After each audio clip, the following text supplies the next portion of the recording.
예배 에티켓. 기도로 예배를 준비해요. 단정한 옷으로 갈아입고 성경책을 준비해요.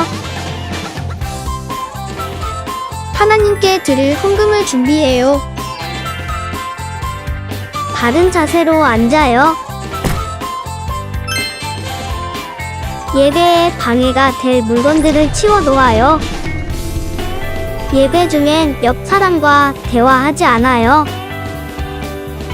소리 높여 찬양하고 예배를 정성 다해 드려요. 오늘도 예배 드릴 준비됐나요?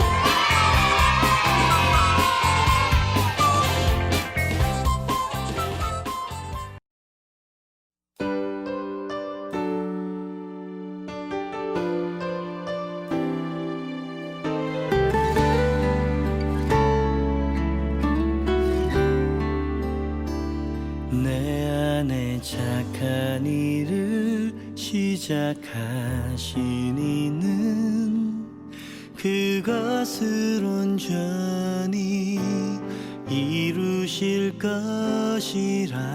절망 가운데 빠져 헤매일지라도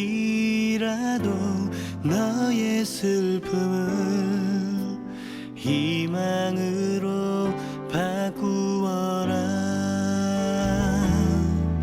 너의 힘과 지혜 모두 내려놓고 전능하신 1월 17일 주일 예배 하나님께 올려드립니다.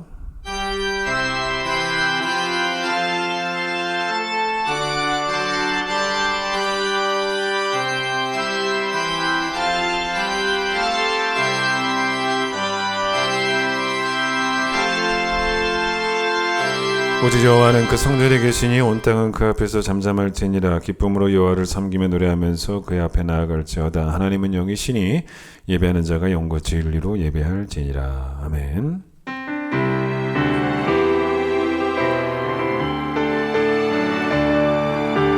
지존하신 주님 이름 앞에 모두 무릎 꿇고 다 경배.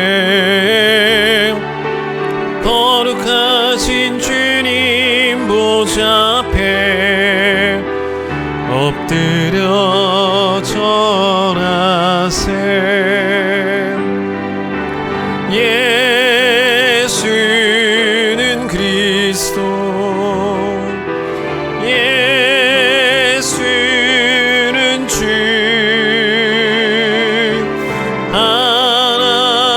하나님의 영으로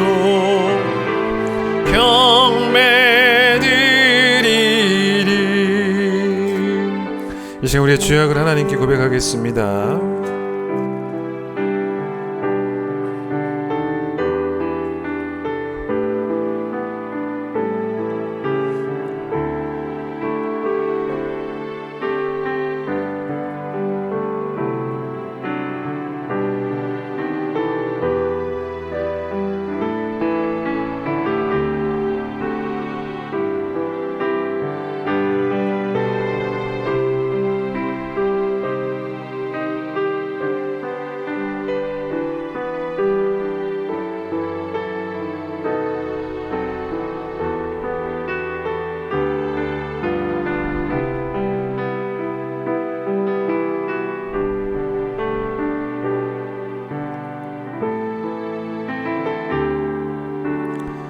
여호와는 긍휼이 많으시고 은혜로우시며 노하기를 더디하시고 인자하심이 풍부하시도다.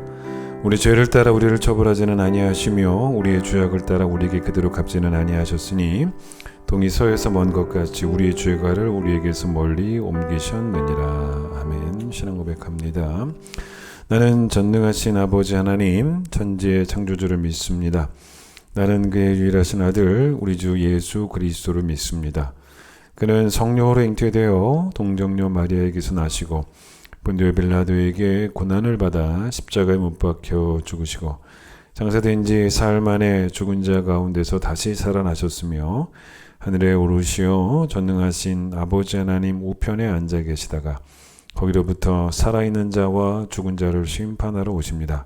나는 성령을 믿으며 거룩한 공교회와 성도의 교제와 죄를 용서받는 것과 몸의 부활과 영생을 믿습니다. 아멘. 432장 찬송합니다.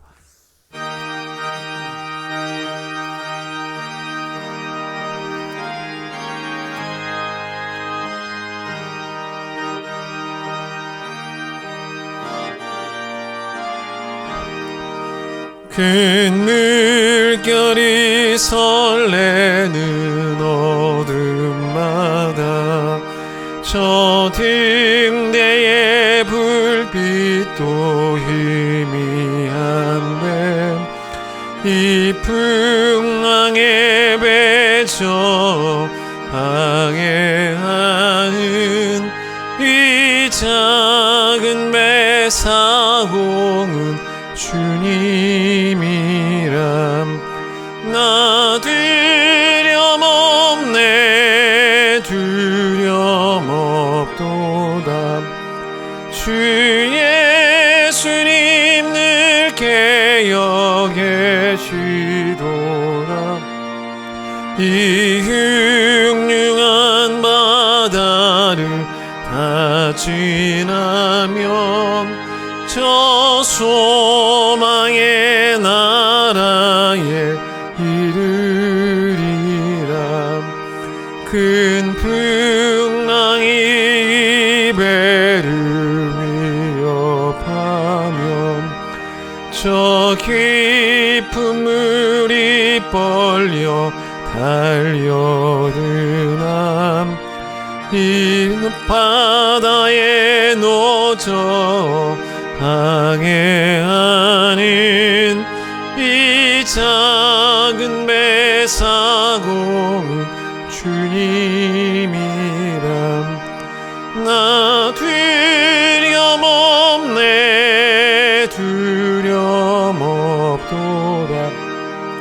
주 예수님 늘 깨어 계시도다.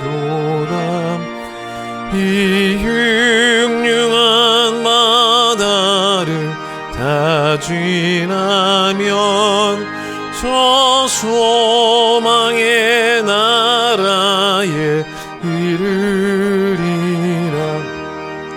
큰 소리로 물결을 명하시면 이 바다는 고요히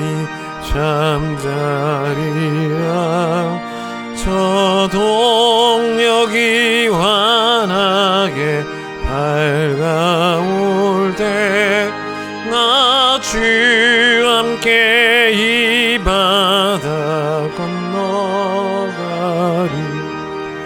나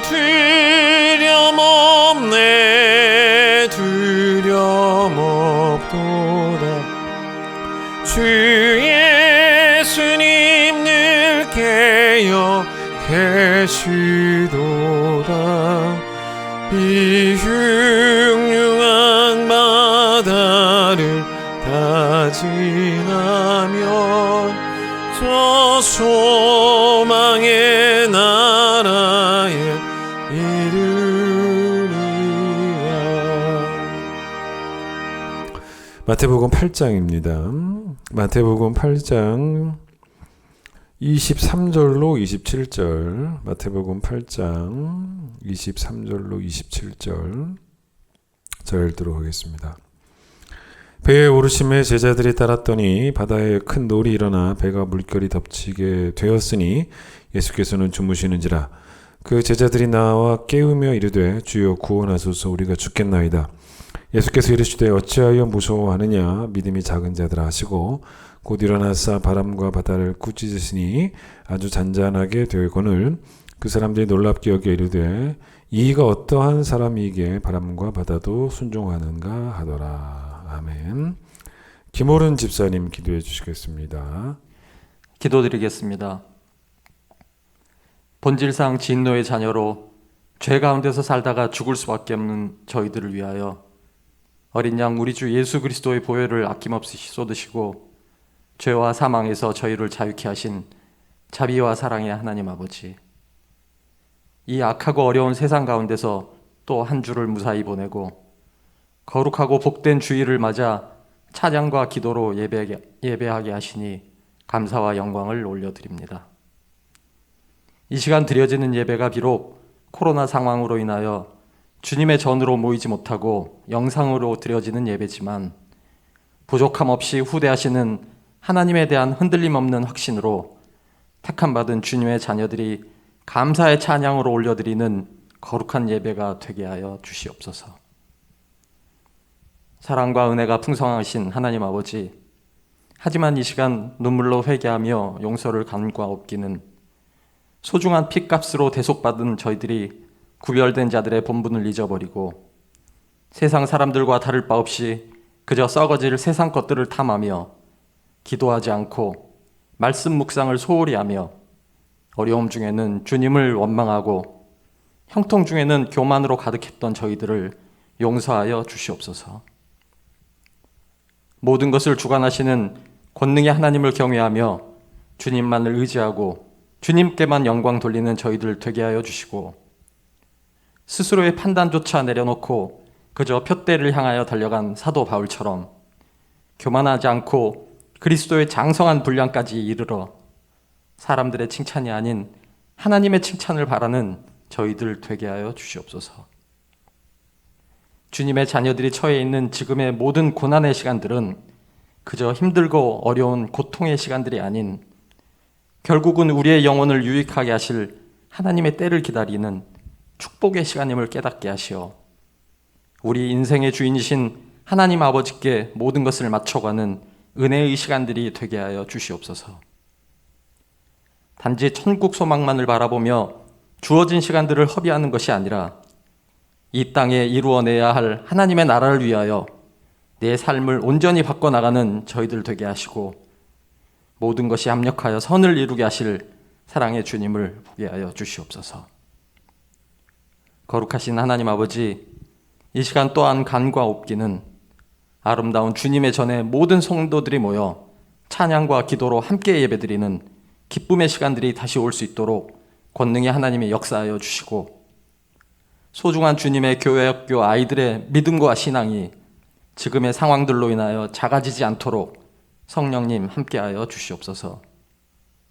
애쓰며 기도하는 교사들의 헌신과 각자의 자리에서 묵묵히 순종하고 봉사하는 교회의 모든 동역자들, 말씀으로 양육함에 수고를 아끼지 않는 교역자들을 기억하여 주시고 온전한 예배의 자리가 회복되는 교회의 모습들이 돌아오게 하여 주시옵소서. 이 시간 진리의 말씀으로 주님의 자녀들을 인도하는 주님의 종과 그 가족들을 위해 기도합니다. 저희의 삶을 인도하는 주님의 말씀 선포와 맡겨주신 소명을 위하여 헌신하고 함께 동역하는 데 부족함이 없도록 영육 간의 강건함과 평안함을 허락하여 주시고 선포되는 말씀을 통하여 특별히 어려운 이 시기를 이겨나가는 권능의 손길을 느낄 수 있도록 성령님 함께하여 주시옵소서. 영상 예배를 위해 준비하고 수고하는 모든 손길 위에도 은혜와 축복을 내려주시고 이 시간 드려지는 모든 감사와 찬양이 오로지 하나님 아버지의 영광만을 위하여 올려지게 하시어 주님만이 홀로 영광받는 예배 되게 하시옵소서. 이 모든 간구 살아계셔서 항상 우리와 함께 하시는 우리 주 예수 그리스도의 이름으로 감사하며 기도드립니다. 아멘.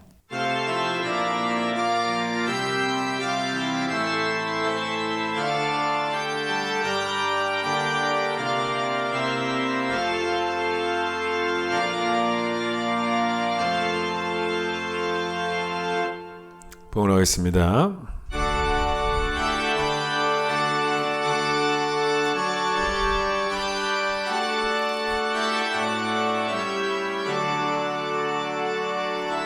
내게 있는 모든 것을 아낌없이 드리네. 사랑하고 의지하며 주만 주께 드리네 주께 드리네 사랑하는 그 주 앞에 모두 드리네 아멘. 사모하고 기다렸던 주님의 날입니다. 예배하는 것이 우리에게 기쁨입니다. 하나님께 온전한 예배를 드리는 시간 되게 하시고 하나님이 그 예배를 귀하게 받으셔서 또 하나님이 기뻐하시는 예배가 되기를 또한 간절히 소망합니다. 하나님은 복의 근원 되시기에 2021년도 우리 온 성도들로 주께서 복의 복을 더하시고 은혜 위에 은혜를 더하시되 우리 영혼이 잘 되게 하여 주시고 또 강건케 하여 주시며 범사에 잘 되는 복이 우리의 복이 되게 하시며 하나님의 때를 기다릴 수 있고 또 하나님의 뜻을 존중할 수 있는 그 믿음이 하나님 우리의 믿음이 되게 하여 주시옵소서. 모든 것 다 주님께서 우리에게 주셔서 우리가 받은 것입니다. 우리가 받았을 때는 그것이 무엇이든지 간에 잡으라고 주신 것 아니기에 무엇이든지 하나님께 다시 다 돌려드릴 수 있는 믿음 허락하여 주시기를 소망합니다. 주님께 선한 청지기로 살아가기 위하여 드린 귀한 물질 주님 재물 받아주시고 하나님 영광 위에서 귀하게 사용되는 헌금 되기를 소망하며 예수님 이름으로 기도드립니다. 아멘. 오늘은 특별한 교회 소식은 없고요. 빨리 코로나가 좀 잠잠해져서 성전에서 뵙기를 소망하겠습니다. 오늘 특순이 있습니다. 우리 정은지 자매의 특순 하나님께 영광 돌리도록 하겠습니다.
오늘 이제 새로운 찬양 한 곡을 이제 배울 텐데요.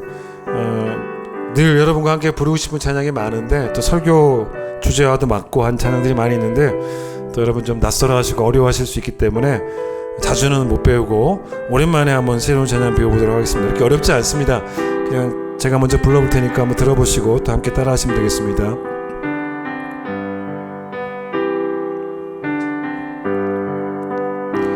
내 안에 착한 일을 시작하신 이는 그것을 온전히 이루실 것이라. 절망 가운데 빠져 헤매일지라도 너의 슬픔을 희망으로 바꾸어라.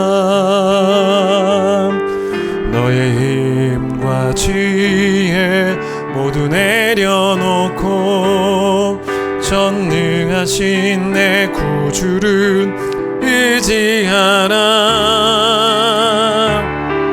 내가 사는 동안 아무 염려 말고 신실하신 내 구주를 신뢰하라. 내가 사는 동안 아무 염려 말고 신실하신 내 구주를 믿으라. 오늘 본문은 여러분이 너무나 잘 아시는 그런 본문이죠. 제자들이 예수님과 함께 배를 타고 가고 계시는데, 그런데 이제 풍랑이 일어서 제자들이 큰 위험에 처했습니다. 예수님은 근데 배에서 주무시고 계셨던 거죠. 그래서 주무시고 계신 예수님을 제자들이 막 이제 흔들어 깨우면서 뭐라고 말을 했냐면, 주여, 우리를 좀 구원해 달라고, 우리를 살려 달라고, 우리가 죽게 되었다라고. 그렇게 이제 예수님에게 깨우면서 제자들이 이야기를 했는데, 근데 예수님께서 이제 잠에서 깨어나셔서 어떻게 하셨냐면 제자들을 오히려 책망을 하십니다. 근데 그 책망의 내용이 26절이죠. 뭐라고 책망하시냐면, 왜 두려워하느냐? 믿음이 작은 자들아. 그러니까 지금 이 사람들이 예수님의 표현대로라면 믿음이 작아서 두려워하고 있었다는 것입니다. 그럼 여러분 간단하죠? 두려움의 반대는 뭐냐면 믿음이죠. 그러면 여러분 믿음이 있으면은 어떻게 되겠습니까? 자연스럽습니다. 믿음이 있으면 자연스럽게 어떤 결과가 나오냐면 하나도 안 두려운 거죠. 이제 그런 이야기죠. 근데 여러분 25절에 제자들이 예수님을 흔들어 깨운 것도 일종의 기도처럼 보입니다. 그런데 예수님에게 이 기도는 책망을 들은 기도가 되었어요. 그러니까 잘못된 기도였다는 거죠. 왜 예수님이 그들의 기도를 들으시고 우리를 도와달라고, 우리가 죽게 되었다고 그 기도를 들으시고 예수님께서 그 기도에 응답하시기보다는 먼저 책망을 하셨냐는 것입니다. 왜냐하면 이 기도는 믿음의 기도가 아니었기 때문인 거죠. 뭐 기도라고 다 기도겠습니까? 믿음의 기도는 아닌 거죠. 예수님이 풍랑이 이는 바다 한복판에서 자기들을 충분히 넉넉히 거뜬히 구원해 주실 것을 믿고 한 기도가 아닙니다. 그러니 기도가 아닌 거예요, 정확히 따지면. 왜냐하면 이 기도에는 뭐가 있었냐면 두려움이 있었죠. 또 이 기도에는 두려움만 있었던 게 아니에요. 왜 주무시고 계시냐? 이 기도에는 뭐도 있냐면 원망도 있었습니다. 원망도. 그러니까 두려움도 믿음이 아니에요. 그리고 원망도 믿음이 아닙니다. 그러니 우리가 이 기도를 점검할 필요가 있어요. 또 우리의 기도를 점검할 필요가 있습니다. 우리가 하나님께 이제 기도를 드릴 때 기도를 드린다고 할 때 그 기도를 하나님이 이제 우리가 드리니 받으셔서 응답을 하셔야죠. 근데 하나님께서 우리 기도를 받으셔서 응답하실 때 하나님은 뭘 받으시는 거냐면 우리의 기도를 받으시지만 달리 표현하면 우리의 믿음을 받으시는 거잖아요. 하나님이 우리의 두려움을 받으시겠습니까? 두려움은 거절하시죠. 하나님이 우리의 원망을 받으시겠습니까? 그러니까 이 기도는 하나님께서 받으실 만한 기도가 아니었어요. 왜냐하면 두려움과 원망이 있었으니까. 야고보서 1장 6절에 어떤 말씀이 나오냐면 오직 믿음으로 구하고 조금도 의심하지 말라. 의심하는 자는 마치 바람에 밀려 요동하는 바다 물결 같다라는 그런 말씀이 나옵니다.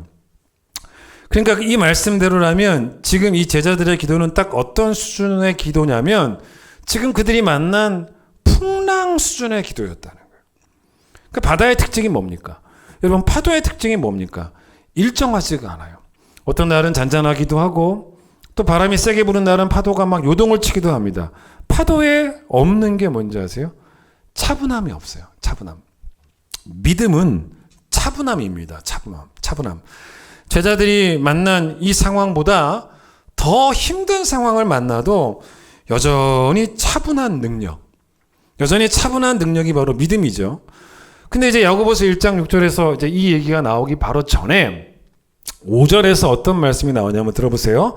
너희 중에 누구든지 지혜가 부족하거든 모든 사람에게 후히 주시고 꾸짖지 아니하시는 하나님께 구하라 그리하면 주시리라. 여러분, 이 말씀에서 우리 하나님은 어떤 하나님이라고 표현하고 있냐면 인색한 하나님이 아니라 후한 하나님, 안 주시는 하나님이 아니라 주시는 하나님, 주시기를 좋아하시는 하나님이라고 표현하고 있습니다. 그래서 바울도 에베소서 3장 20절에서 뭐라고 이야기했냐면 우리가 구하거나 생각하는 모든 것만큼 능히 하실 이가 우리 하나님이다라고 말하지 않고 우리가 구하거나 생각하는 모든 것에 더 넘치도록 능히 하실 이. 그러니까 하나님의 후히 주심을 언급한 것도 에베소서 3장 20절이란 말이에요. 그런데 이 표현이 조금 특이한 게 뭐가 있냐면 야고보서 1장 5절에서 뭐라고 방금 전에 제가 읽어드린 말씀에서 뭐라 그랬냐면 모든 사람에게 후히 주시는 하나님인데 그 하나님이 꾸짖지 아니하시는, 후히 주시고 꾸짖지 아니하시는 하나님이라는 거죠. 꾸짖지 아니하신다는 말이 무슨 말일까? 물론 여러분 우리가 기도할 때 뭐 욕심을 따라 정욕을 따라 구하면 꾸짖으시겠죠. 또 우리가 두려움을 가지고 구하거나 또 원망을 가지고 구하면 하나님께서 우리를 꾸짖으실 거예요. 그런데 이건 이제 뭘 꾸짖으신 거냐면 우리가 기도를 잘못할 때는 꾸짖으시는 건데 그렇지 않고 우리가 기도를 제대로 할 때, 즉 지금까지 이야기대로 한다면 흔들리는 그런 파도처럼 바다처럼 요동하는 그런 마음의 상태로 기도하는 것이 아니라 우리가 믿음으로 구할 때는 우리를 꾸짖지 않으신다는 것입니다. 자, 이게 무슨 말일까? 이런 경우를 한번 생각해 보세요. 아이가 집에서 아빠한테 와가지고 아빠 일주일 동안 쓸 용돈을 좀 주세요라고 구했어요. 10,000원만 주세요라고 구했습니다. 그 아빠가 10,000원을 줬어요. 그래 일주일 동안 써라. 그리고 10,000원을 줬습니다. 근데 이 아이가 일주일 동안 써야 될 그 10,000원을 하루 만에 다 써버렸어요. 그리고서는 그 다음날 아빠한테 와서 또 달라. 아버지 또 주세요. 라고 해보세요. 그때 아빠는 어떤 아빠예요? 대부분의 아빠는 또 후히 주는 아빠는 아닐 거예요. 그때 아빠는 후히 주는 아빠가 아니라 꾸짖는 아빠죠. 너 어제 10,000원 줬는데 왜 벌써 다 썼어? 꾸짖습니다. 그런데 우리 하나님은 그런 하나님이 아니라는 거예요. 자, 이게 무슨 말이냐? 방금 전에 제가 읽어드린 말씀에 우리가 지혜가 부족할 때 하나님께 지혜를 달라고 기도하면 주신다는 건데 그것도 후히 주시고 꾸짖지 않으신다.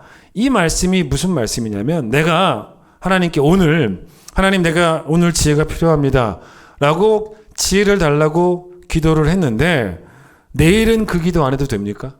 오늘 한 번만 기도하면 그냥 끝나는 겁니까?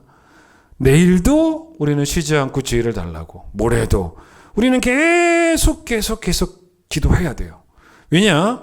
우리의 매일은 뭐냐면 기도 응답이에요. 우리의 매일이 기도 응답입니다. 그러니까 하나님이 한 번 지혜를 딱 주시고 나서 며칠 동안 그 지혜를 가지고 살아가는 게 아니고 날마다 숨쉬는 순간마다 우리는 받아서 살아가야 되기 때문에 그러니 우리는 매일 달라고 기도하고 그게 당연한 것이니까 하나님은 꾸짖지 않으신다는 거예요. 또 이럴 수도 있어요. 아이가 아빠한테 와가지고 막 어떤 것을 해달라고 구했습니다. 이거 좀 해달라고. 그때 우리는 이제 이렇게 말할 수도 있지 않습니까? 야야야, 너 지금 꾸짖는 거예요. 너 지금 몇 살인데 아직도 아빠한테 와가지고 뭘 해달라고 하냐? 네가 할 수 있지 않냐? 너 혼자서 할 수 있는 일을 왜 자꾸 해달라고 해? 라고 우리는 아이를 꾸짖을 수 있습니다. 그런데 우리는 평생 하나님 앞에서 어린아이로 살아가야 된다는 거예요. 시편 71편 5절 6절에 시편 기자가 뭐라 그러냐면 들어보세요. 주 여호와여 주는 나의 소망이시요 내가 어릴 때부터 신뢰한 이시라 내가 모태에서부터 주를 의지하였으며 라고 말합니다. 근데 시편 71편을 쓴 기자는 아마 이 걸 썼을 때는 어른이 되었을 거예요. 성인이었을 겁니다. 성인이 되어도 바뀐 건 없다는 거예요. 모태에서부터 지금까지 여전히 의지하고 있다는 그런 말이죠. 오늘도 믿음으로 구한다고 해서 또 찾아왔냐라고 하시면서 우리를 꾸짖는 분이 우리 하나님은 아니시라는 거예요. 아주 의미 있는 말씀입니다. 사실 제자들이 왜 두려워했겠냐는 거예요. 눈으로 보고 있는 예수님이 주무셔서예요. 그래서 두려워했습니다. 차라리 예수님이 뭐 깨어 계셨다면은 그 두려움이 조금은 덜했을 수도 있어요. 그런데 예수님이 주무시고 계시니 더 두려웠던 겁니다. 근데 예수님이 왜 주무셨냐? 그 이유는 예수님이 피곤하셨기 때문에. 여러분 이게 말이 되는 거죠? 예수님이 왜 피곤하시냐? 피곤하시죠. 왜 말이 되냐면 예수님은 이 땅에 사람의 몸을 입고 오셨습니다. 그래서 예수님이 이 땅에 사람의 몸을 입고 오셨기 때문에 그 육신은 피곤하실 수밖에 없어요. 배도 고프셨고 목도 마르셨고 졸리기도 하셨고 그래서 결국 제자들은 그 피곤한 예수님이 주무시고 계시는 그 장면에 마음이 뺏긴 거예요. 보이는 풍랑은 되게 거셉니다. 근데 자기들이 의지하고 싶은 보이는 예수님은 주무시고 계신다는 것입니다. 그러니 이게 두려움이 사라질 수가 없는 거예요. 그런데 여러분 성경이 증언하는 하나님은 어떤 분이시냐? 성경이 증언하는 예수님은 어떤 분이신가? 한번 들어보세요. 우리가 지금 봤던 이 본문의 모습, 주무시는 예수님의 모습 그거 말고 성경이 증언하는 예수님과 하나님의 모습은 어떤 모습인가 한번 들어보세요. 이사야 40장 28절 너는 알지 못하였느냐? 듣지 못하였느냐? 영원하신 하나님 여호와 땅 끝까지 창조하신 이는 피곤하지 않으시며 곤비하지 않으시며. 이게 우리 하나님이에요. 이게 우리 예수님입니다. 시편 121편 4절 이스라엘을 지키시는 이는 졸지도 아니하시고 주무시지도 아니하시리로다. 이게 하나님에 대한 진리예요. 즉 하나님은 이 말은 무슨 말씀이냐면 하나님은 사람이 아니라는 거죠. 하나님은 여러분과 저 같은 그런 존재가 아니라는 것입니다. 그래서 성경은 나와 다를 바도 없는 그런 사람들, 보이는 사람에게는 절대로 마음 두지 말라는 거예요. 소망 두지 말라는 거예요. 그래서 배에서 주무시고 계시는 예수님은 사람의 몸을 입으셨기 때문에 주무신 것이지 그것만 보고 예수님을 판단할 수는 없는 거잖아요. 자, 믿음이 뭔지를 한번 생각해 보겠습니다. 잠깐 히브리서 11장을 한번 가봤다고 와보죠. 히브리서 11장, 히브리서 364페이지 잠깐 펴보세요. 1절은 뭐 유명한 이야기죠. 믿음에 대한 정의가 나옵니다. 자, 뭐라 그러냐면 믿음은 바라는 것들의 실상이고 보이지 않는 것들의 증거다라는 이제 말씀이 이제 믿음에 대한 이제 정의입니다. 자, 그런데 우리의 믿음이 다루는 게 두 가지라는 거예요. 첫 번째는 뭐냐면 우리가 바라는 것들을 믿음이 다룬다는 겁니다. 첫 번째는 우리가 바라는 것. 두 번째는 믿음이 뭘 다루냐면 보이지 않는 것들을 다룬다는 거예요. 이 두 가지를 말합니다. 여러분 그런데 우리가 바라는 것은 뭡니까? 미래죠, 미래. 미래입니다. 쉬운 예를 들어보겠습니다. 우리가 미래에 죽어서 천국에 갈 것을 우리는 믿습니다. 근데 그 믿음은 뭐냐면 미래에 대한 믿음이에요. 바라는 것에 대한 믿음입니다. 그러니까 첫 번째 부분은 그걸 강조하고 싶은 거예요.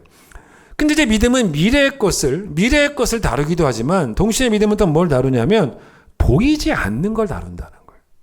그게 두 번째 이야기입니다. 그래서 보지 못하는 것들의 증거다라고 나오는데 여기서 이 증거라는 단어가 조금 어려워요. 근데 영어 성경에는 대부분 이 증거를 뭐로 번역하고 있냐면 conviction이라는 단어로 번역합니다. 이 conviction의 뜻은 뭐냐면 확신이에요, 확신. 그러니까 보이지 않는 것들이 보이지 않지만 실제 한다라는 걸 확신하는 게 바로 믿음이라는 것입니다. 하나님의 이름이 뭔지를 생각해 보세요. 하나님의 이름은 여러 가지가 있죠. 여호와 이레, 여호와 니시, 여호와 샬롬, 여호와 라파. 안 보여요. 다 보이지 않습니다. 근데 보이지 않지만 이 이름들에 다 특징이 있어요. 특징이 뭐냐면 택한 주의 백성들을 보이지 않는 하나님께서 보이지 않는 손으로 도우신다는 거예요. 이레, 여호와 이레. 보이지 않는 하나님께서 우리를 위해서 미리 좋은 것들을 예비하신다는. 여호와 니시, 보이지 않는 하나님이 우리를 승리케 하신다는. 여호와 샬롬, 보이지 않는 하나님이 우리에게 평안을 주신다는. 여호와 라파, 보이지 않는 하나님이 우리를 치료하신다는. 결국 다 여호와 이름은 뭐냐면 우리를 위한 하나님이고 보이지 않는 실제라는 거예요. 자, 11장 3절을 보세요. 믿음으로 모든 세계가 하나님의 말씀으로 지어진 줄을 우리가 아나니, 그 다음 보세요. 보이는 것은 나타난 것으로 말미암아 된 것이 아니니라. 마지막에 보세요. 보이는 것은 나타난 것으로. 여러분 여기서 말하는 나타난 것이 뭐냐면 보이는 것이에요. 나타나는 것이 보이는 것입니다. 그러면 보이는 것은 보이는 것으로 말미암아 된 게 아니다. 이 말입니다. 자, 진화론자들, 우리는 창조론을 믿죠. 진화론자들이 밝혀내려고 하는 것이 뭐겠습니까? 보이는 것은 보이는 것으로 말미암았다는 거예요. 보이는 것은 보이는 것에서 출발을 한다는 것입니다. 그걸 밝혀내려고 하는 것입니다. 그래서 진화론자에게는 무에서 유가 나올 수 없기 때문에 지금 우리가 보고 있는 이 세계, 이 물질 세계는 물질이 원래 있었어야 된다는 거예요. 그게 진화했다는 거겠죠. 그래서 이 세계는, 우리가 보는 이 세계는 분명 보이는 어떤 것에서 출발을 했을 것이라는, 그거를 증명하고 밝혀내려는 사람들이 진화론자겠죠. 근데 우리는 사실은 뭔가를 증명하려는 사람들이 아니고 우리는 그냥 확신하는 사람들이에요.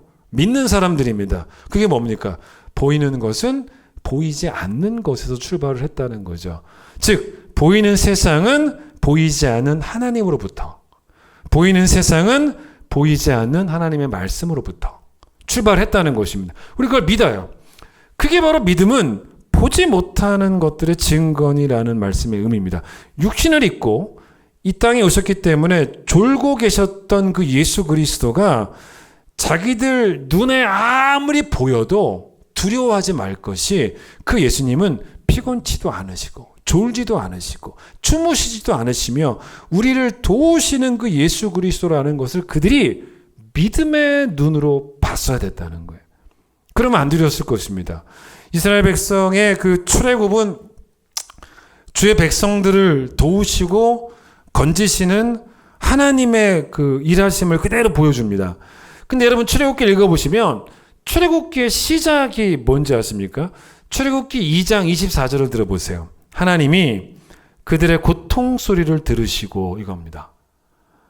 하나님이 또 모세를 애굽으로 보내실 때도 출애굽기 6장 5절에 뭐라고 말하냐면, 이제 애굽 사람이 종으로 삼은 이스라엘 자손의 신음소리를 내가 듣고 라고 말합니다. 그러니까 이스라엘 백성이 봤던 것들은 지독한 노역, 지독한 핍박. 그런데 그들에게는 누가 계셨냐면 보이지 않는 하나님이 계셨다는 거예요. 그 하나님이 그들의 신음소리를 보이지는 않지만 보이지 않는 하나님이 그들의 신음소리를 듣고 계셨던 것, 그게 바로 출애굽의 시작이었어요. 자, 요한복음 14장 1절에 예수님께서 어떤 말씀하시냐면, 너희는 마음에 근심하지 말아라, 두려워하지 말아라, 하나님을 믿으니 또 나를 믿으라 라고 말씀하십니다. 근데 뭐 아무나 이런 얘기를 할 수 있겠습니까? 지금도 여러분에게 하나님 아닌 다른 것들이 자꾸 뭐라고 여러분에게 말을 하고 있냐면 나를 믿으라고 하잖아요. 유혹을 합니다. 그게 뭐 눈에 보이는 재물일 수도 있고, 뭐 눈에 보이는 나의 성공일 수도 있고요. 또 눈에 보이는 뭐 다른 힘 있어 보이는 사람들일 수도 있고. 그런데 그들이 자꾸 우리에게 뭐라 그러냐면 나를 믿으라고 말해. 나를 믿어라. 그러나 오늘도 우리는 보이지 않는 하나님만 확신을 해야 되는, 보이지 않는 예수 그리스도만 확신을 해야 되는 2020년, 사실 한 해 동안 우리가 코로나랑 함께 살아왔고, 또 2021년의 출발도 코로나와 함께 출발을 하게 되었습니다. 사실 이 시기를 우리가 살아가고 있기 때문에, 어려운 시기를 살아가고 있기 때문에 정말 여러분에게 중요한 것 중에 하나가 뭐냐면 설교예요. 너무 중요하죠. 하나님의 말씀이 너무 중요한 그런 시기를 지나가고 있습니다. 근데 이 시기를 지나갈 때 하나님의 말씀은 사실은 여러분 잘 생각해 보시면 하나님의 말씀은 늘 이렇게 부드럽지만은 않습니다.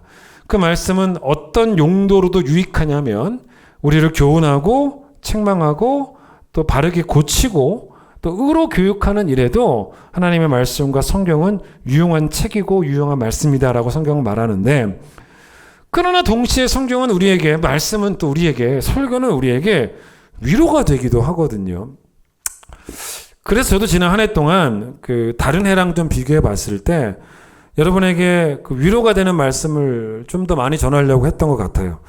이 코로나 한복판에서 진짜 고생 많이 하고 애쓰는 여러분을 위로하라는 그런 마음들을 하나님께서 저에게 허락해 주셨고, 그래서 제가 그런 말씀들을 그래도 많이 전해왔던 편인데, 사실 어떤 말씀이든지 간에 감사함으로 받는 태도가 중요하죠. 고난 중에도 힘내라, 이런 말씀도 나를 위한 말씀이기 때문에 감사함으로 받으셔야 되고, 고난 중에도 바르게 살아라 라는 말씀도 나를 위한 말씀이기 때문에 여러분이 감사함으로 받으셔야 돼요. 오늘 말씀은 여러분에게 위로가 되는 말씀이 됐으면 좋겠어요. 두려움을 삼키는 믿음의 사람이 되라는 겁니다. 사는 날 동안 고난은 있어요. 그리고 그 고난은 사실 늘 우리에게 위협적으로 보입니다. 그런데 여러분, 예수를 믿어서 정말 좋은 게 하나 있어요. 예수를 믿는 자에게, 하나님 믿는 자에게 내리는 복이 하나 있습니다. 그게 바로 뭐냐면 고난 없이 사는 복이 아닙니다. 그 복이 아니라 두려움 없이 사는 복이에요. 그걸 누리는 거예요. 예수 믿는 복은 두려움 없이 사는 복입니다. 우리가 사는 날 동안 두려움 없이 살 수 있는데 그게 사실은 사는 날 동안만은 아니에요. 마지막 순간까지도 우리는 두려움 없이 살다가 죽습니다. 왜냐? 마지막 순간에 제일 두려운 게 뭐냐면 죽음이에요. 그런데 우리의 확신은, 우리의 믿음은 죽음에 대한 두려움마저도 삼켜버립니다. 그래서 우리가 두려움에 삼킴 당한 인생이 되는 게 아니고 믿음으로 두려움을 삼키는 인생이 우리의 인생이란 말이에요. 성경이 우리에게 그냥 염려하지 말라 이렇게만 말하는 게 아니고 더 강하게 말하잖아요. 아무것도 염려하지 말라고. 즉 어떤 경우에도 절대로 두려워하지 말라고. 시편 기자들이 자기들 인생을 살아가면서 고난이 있을 때마다 확신을 가지고 믿음을 가지고 하나님께 도와달라고 간구를 해요. 그때 이 시편 기자들이 썼던 표현 가운데 이 자주 쓰는 표현이 뭐였냐면 내가 깊은 곳에 있다는 거예요. 내가 깊은 곳에서 그 다음에 높이 계신 주님께 부르짖습니다. 여러분 시편 읽어보세요. 그런 표현 자주 나옵니다. 내가 깊은 곳에 있는데 그 자기가 고난 가운데 있는 상황을 깊은 곳에 있다 그래요. 내가 깊은 곳에 있는데 높이 계신 주님께 부르짖습니다라는 그런 표현들을 이제 종종 쓰게 됩니다. 근데 사실 이 표현에는 뭔가 이제 의도하는 바가 있는 거예요. 내가 서 있는 곳에서 고난을 당하는데 그 고난을 뭐라고 표현했냐면 깊이에요. 깊이 빠져 있다는 것입니다. 그런데 여러분 생각해 보세요. 내가 서 있는 곳에서 깊이를 한번 생각해 보시고 내가 서 있는 곳에서 높이를 한번 생각해 보세요. 어떻습니까? 깊이는 늘 뭐가 있냐면 사실은 바닥이 있어요. 그걸 말하고 싶었던 거예요. 여기서 아무리 내려가도 진짜 우리가 아무리 내려가도 분명 상상할 수 있는 게 뭐냐면 바닥이에요. 맨 바닥을 상상할 수 있습니다. 근데 여러분 높이에 대한 생각은 뭡니까? 그 끝을 상상할 수가 없어요. 사실은. 시편 기자에게 자신의 고난은 깊이에요. 그런데 하나님의 도우심은 높이에요. 그러니까 높이 계신 하나님이 깊이 빠져 있는 나를 건지신다는 거예요. 그런 믿음이 있었어요. 그걸 아니까 기도하면서 두려움이 없어요. 건져주실 줄 믿고 기도하는 거예요. 저는 이 표현을 어디서 볼 수도 있다고 보냐면 이게 아주 멋진 표현입니다. 이게 어디 나오냐면 시편 118편 17절에 나오거든요. 거기 시편 기자가 뭐라 그러냐면 내가 죽지 않고 살아서 여호와께서 하시는 일을 선포하리로다. 들어보세요. 내가 죽지 않고 살아서 여호와께서 하시는 일을 선포하리로다. 이게 무슨 말인지 아십니까? 이건 나는 절대로 죽지 않을 거야 라는 어떤 개인의 강한 의지를 피력한 게 아닙니다. 이게 그게 아니고 이걸 쉽게 말하면 어떻게 여러분이 이해할 수 있는 쉬운 편으로 하면 어떤 편이냐면 죽을 때까지 죽으라는 법은 없다는 거예요. 이게 그 말이에요. 죽을 때까지 죽으라는 법은 없다는 것입니다. 즉 내가 죽을 때까지 즉 이 땅에서 내 생명을 하나님이 거두어 가시기까지 그 전까지 하나님은 나를 죽이지 않으신다는 거예요. 다시 한번 들어보세요. 내 생명은 하나님께서 거두어 가시기 전까지 하나님은 나를 죽이지 않으신다는 것입니다. 이게 뭐냐면 자, 깊이가 바닥이 없다면 진짜 소망이 없죠. 그런데 깊이가 바닥이 있다는 말은 뭡니까? 사는 동안은 절대로 죽지 않는다. 여러분 작년에 경험한 게 뭡니까? 죽으라는 법은 없다라는 거죠. 이렇게 경험하셨을걸요? 사는 동안은 절대로 죽지 않는다는 거예요. 그래서 시편 기자는 죽지 않고 사는 동안은 죽지 않고 살아서 뭘 하겠다는 것입니까? 죽지 않고 살아서 하나님이 하시는 일을 선포하겠다고. 하나님이 내가 죽을 때까지 죽지 않게 살려내시는 그 은혜를 매일매일 선포하면서 하겠다는 거예요. 이 말씀을 누가 특히 좋아했냐면 종교개혁자였던 마틴 루터가 참 좋아해서 자기의 서재 벽에다가 이 말씀을 써놓았다고 하더라고요. 그 당시 사실은 이 마틴 루터가 이 거대한 정치 세력이기도 했고 거대한 종교 세력이기도 했던 카톨릭과 싸웠지 않습니까? 그 정도 싸움이면요 두려움이 있을 수밖에 없지만 마틴 루터가 이 말씀을 믿는 믿음으로 두려움을 삼켜낸 것입니다. 저는 이 고백이 2021년에도 여러분의 고백이 되시길 바랍니다. 내가 죽지 않고 살아서 하나님께서 하시는 일을 선포하는 2021년이 되셔야 되는 거예요. 모든 두려움을 믿음으로 삼키는 승리가 여러분의 승리가 되셔야 되는 것입니다. 풍랑이 있는 한복판에서도 여러분의 믿음까지 파도처럼 요동치면 안 돼요. 하나님을 믿으니 나를 믿으라는 그 말씀을 견뎌내고 또 이겨내는 버팀목으로 그 말씀을 붙잡으셔야 되는 거예요. 그 TVN에 보시면 뭐 아시는 분도 계시겠지만 유퀴즈 온 더 블럭이라고 하는 그런 프로그램이 있습니다. 여기 누가 나오냐면 그 진행자가 유재석하고 조세호입니다. 둘이 진행을 하는 프로그램인데 저도 이걸 좀 가끔 보는데 이 프로그램이 그래도 괜찮아요. 어떤 교육적인 또 그런 프로그램입니다. 이게 좋은 이유가 여기에 그 다양한 그 직업의 사람들이 나와서 그들의 직업을 소개해요. 그러니까 그거 보면서 아 저런 직업도 있구나. 열심히 사시는 분들이에요. 느끼는 게 많아요. 근데 이제 작년에 이 프로그램에 누가 나왔었냐면 항공 관제사분이 인천공항에서 일하시는 그 관제탑에서 일하시는 항공 관제사분이 여자분이 나오셨어요. 이 관제탑에서 비행기가 뭐 이륙 또는 착륙할 때 그 길을 인도하는 분들이죠. 근데 이분이 이제 22년 동안 이제 관제사로 이제 일을 하셨는데 이름이 이금주 팀장님이라는 분이시더라고요. 근데 이제 이분이 하늘길을 안내하는 하늘길이라고 해서 하늘이라고 그냥 뻥 뚫려 있는데 무슨 길이 있겠는가 그게 아니고 그 비행기들이 다 정해진 길로 운행을 해야지 또 안 부딪힐 거 아니겠습니까? 근데 그걸 돕는 사람들이 이제 관제사기 때문에 비행기가 뭐 착륙하거나 이륙할 때 스피드나 또는 뭐 고도, 높이 이런 걸 다 판단을 해서 그래서 파일럿에게 그걸 알려주고 그 파일럿이 그걸 듣고 이제 운행을 하게 되는 거죠.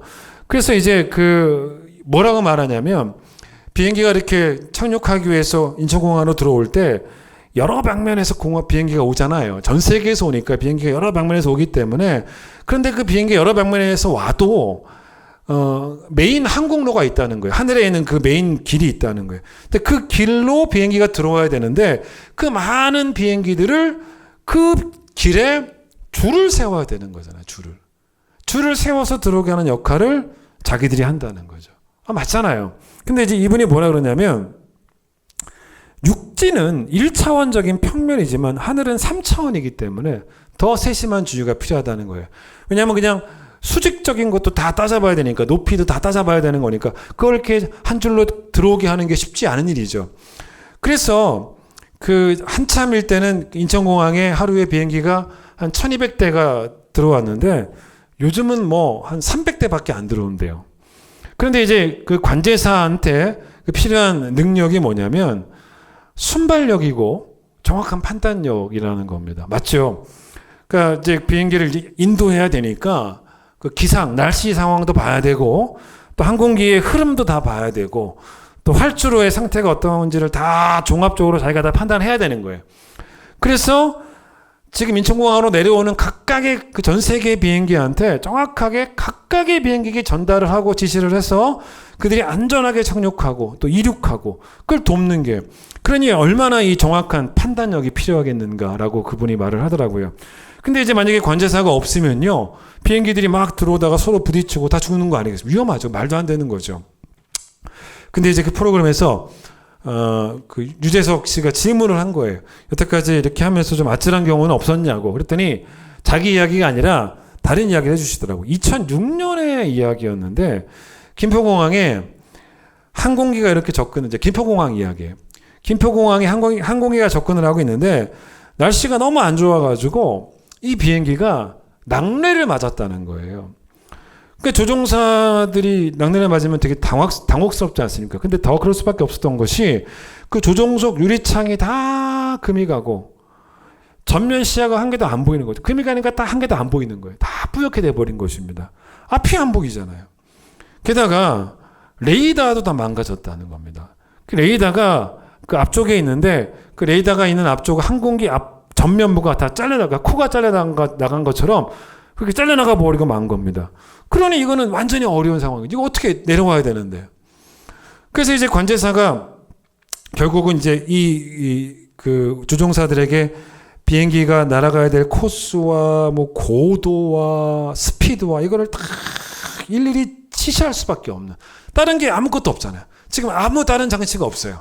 레이더도 없고 아무것도 없으니까 딱 그거 하나밖에 남은 게 없어요. 그러니까 관제사밖에 남은 게 없습니다. 그러니 당연히 그 파일럿은 다른 거 아무것도 의지할 게 없어요. 오직 그냥 관제사 하나만 믿어야 되는 것입니다.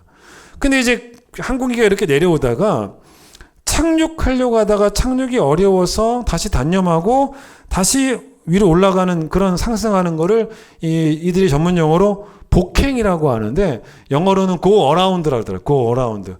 go around인데 이 비행기가 쉽지 않잖아요. 그래서 go around를 복행을 2번이나 했다는 거예요. 내려오다가 다시 올라가고 되게 위험한 상황이잖아요. 자칫하면 다 죽는 거예요. 그렇게.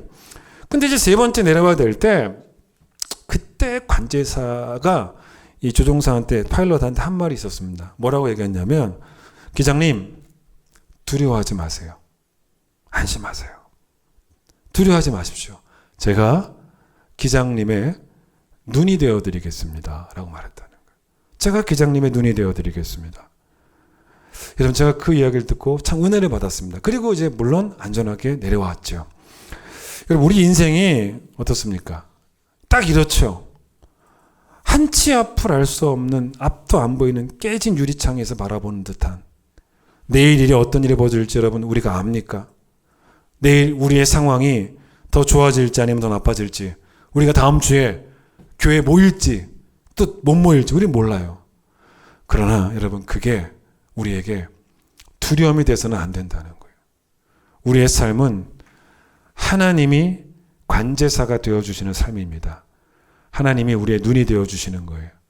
두려워하지 말고 믿기만 해도 되는 분이 우리 하나님이에요. 시편 40편 5절에 우리를 향한 하나님의 생각이 많다.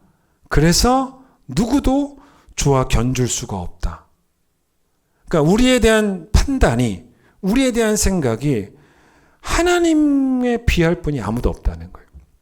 관제사에게 판단력이 중요한 것처럼 우리를 인도하시는 하나님의 생각도 완전하고 정확하다라는 그런 말씀입니다. 찬송가 오늘 우리가 432장을 불렀는데 오늘 이 본문을, 오늘 우리가 봤던 마태복음 8장 본문을 가지고 만든 찬송이에요. 그 찬송의 2절 가사를 들어보세요. 큰 풍랑이 이 배를 위협하며 저 깊은 물이 벌려 달려드나 이 바다에 노저 항해하는 이 작은 배 사공은 주님이라. 나 두려움없네 두려움없도다.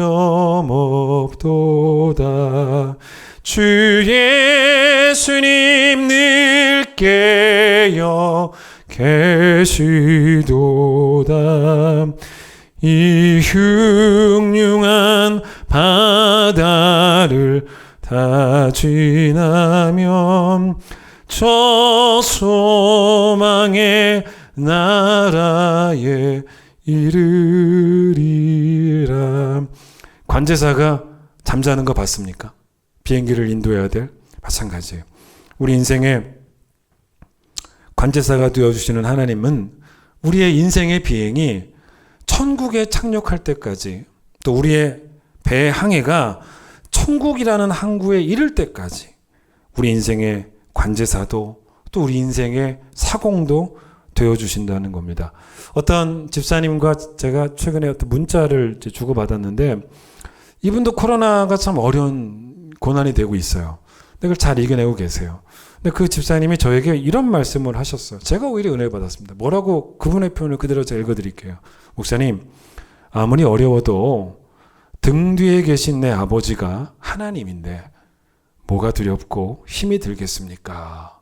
제가 오히려 그 문자를 받고 제가 위로를 받았어요. 여러분이 연초에 기도 제목을 저한테 이메일로 보내주셨지 않습니까?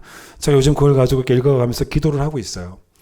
근데 제가 어떤 분의 기도 제목을 읽다가 참 마음에 큰 감동이 하나 있었습니다. 이거는 제가 여러분에게 읽어드려도 되는 기도 제목이니까 읽어드릴게요. 이분 이렇게 기도 제목을 써서 보내셨어요. 목사님, 친정 부모님 두 분 다 건강이 좋지 않아 거동도 불편하십니다. 아버지는 치매까지 와서 힘든 가운데 있습니다.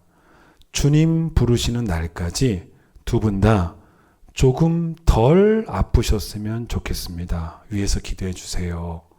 여러분, 저는 이 기도가 참 감동이 되었어요. 왜냐하면 하나님께 이분이 이렇게 기도하셨지 않습니까? 두 분 다 건강하시기를. 여러분, 그것도 좋은 기도예요. 근데 그것도 하나님만이 하실 수 있는 일입니다. 그런데 이제 이분이 어떻게 기도하셨냐면, 천국 가시는 날까지 지금보다 조금 덜 아프시도록. 여러분, 이게 뭔 말입니까?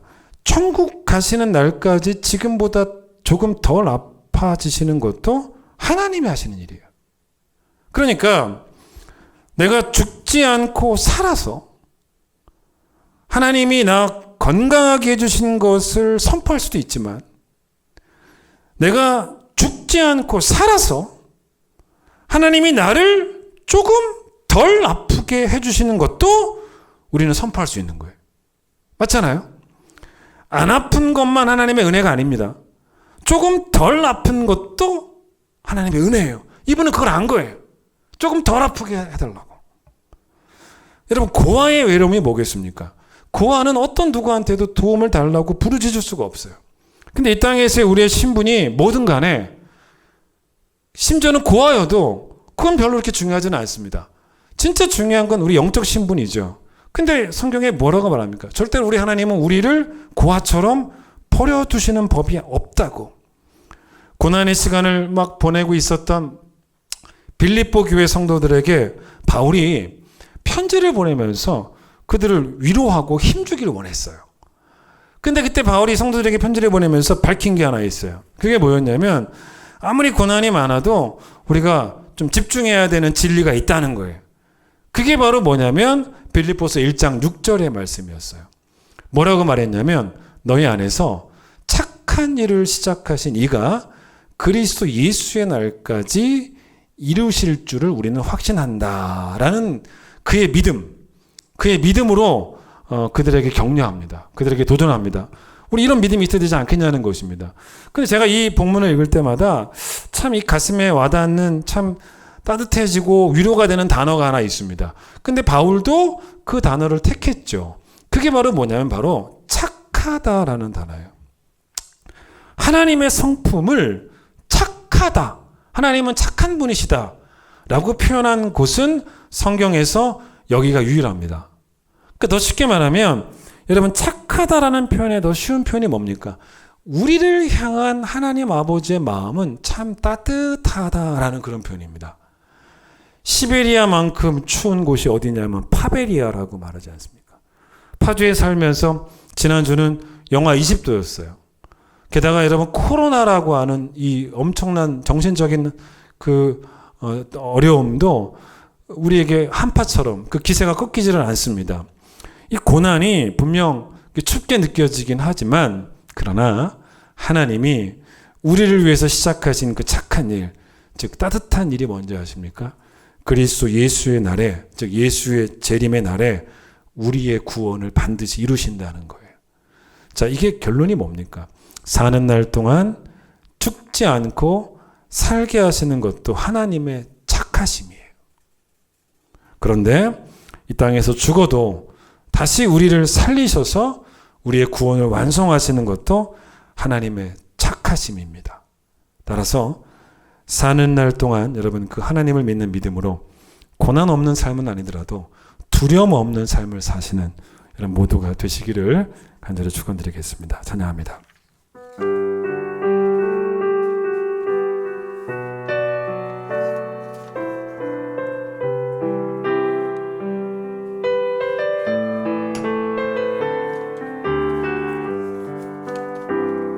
오늘 우리 설교 말씀 기억하며 찬양하겠습니다. 내 안에 착한 일을 시작하신 이는 그것을 온전히 이루실 것이라. 절망 가운데 빠져 헤매일지라도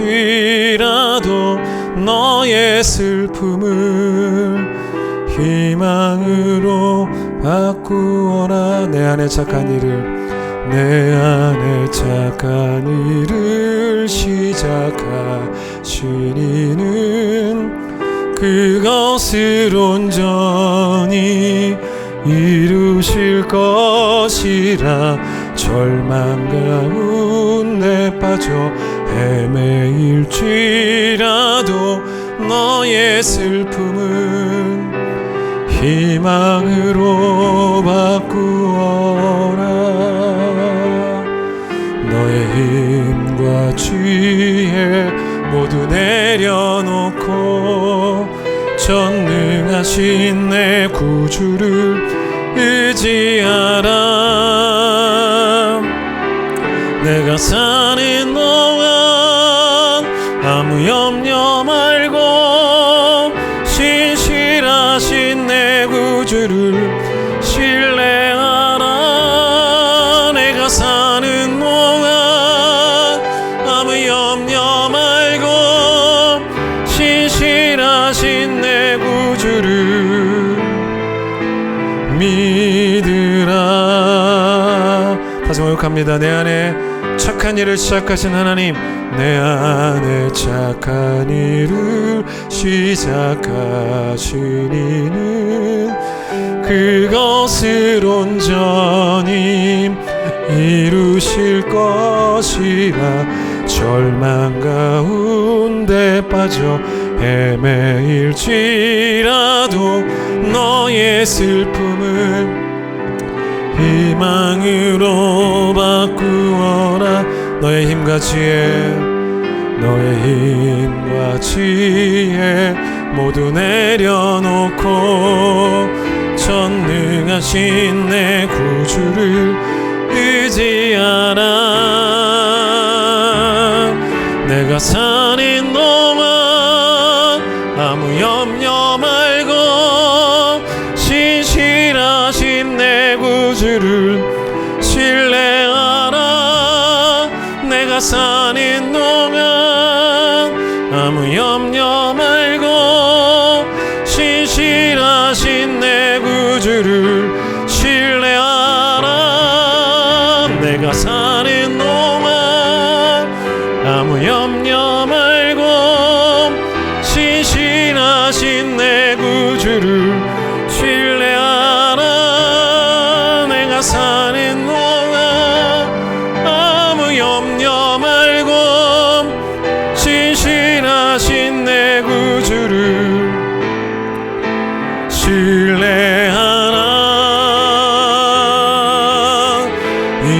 그것을 믿으라.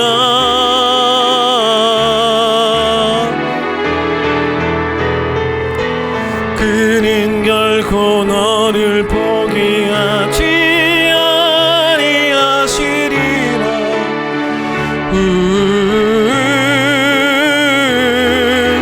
그는 결코 너를 포기하지 아니하시리라.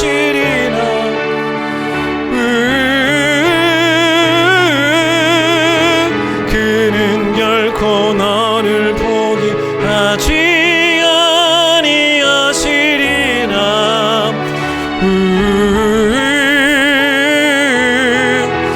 그는 결코 너를 포기하지 아니하시리라.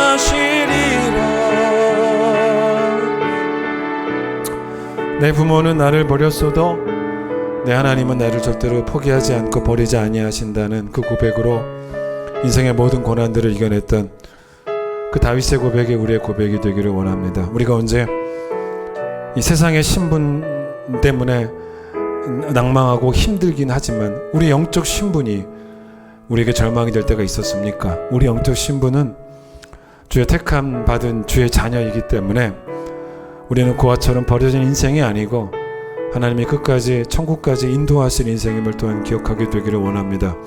인생의 큰 풍랑 속에서 그러나 우리가 빠져있는 그 깊이는 바닥이 있다는 것은 그 높이를 측량하였은 하나님께서 우리를 결국 건져내신다는 것이고, 시편 118편 기자의 고백처럼 내가 죽지 않고 살아서 하나님께서 내게 하신 일을 선포하겠다라는 그 외침이, 그 고백이 하나님 우리의 고백이 되어질 때 사는 날 동안 우리를 반드시 살게 하실, 죽으라는 법이 없이 사는 날 동안 반드시 우리를 살게 하실 그 하나님 때문에 인생의 모든 두려움을 그 하나님에 대한 믿음으로 삼켜버리게 하여 주시고, 죽어도 우리를 다시 살게 하실 하나님에 대한 믿음 때문에 마지막 순간까지 그 죽음도 두렵지 않고, 그래서 그 하나님께서 우리를 우리의 인생의 비행에 천국이라고 하는 그곳까지 인도하실 때까지, 우리 인생의 배를 타고 가는 그 항로 가운데 정말 천국이라고 하는 그 항구에 우리를 인도하실 때까지 하나님을 향한 흔들림이 없는 믿음으로, 그 확신으로, 보이지 않는 것들에 대한 분명한 확신으로 하나님이 두려움들을 잘 이겨내고 잘 견뎌내며 반드시 승리하는 우리 모두가 되기를, 우리 안에 착한 일을 시작하신 하나님, 우리를 살게 하시는 하나님의 착하심과 또 우리가 죽어도 다시 천국에서 살게 하실 그 하나님의 착하심이 우리 평생의 자랑이 되며 우리 평생의 의지할 바가 되며 우리 평생의 능력이 되는 우리 모두가 될 수 있도록 하나님 축복하여 주시옵소서.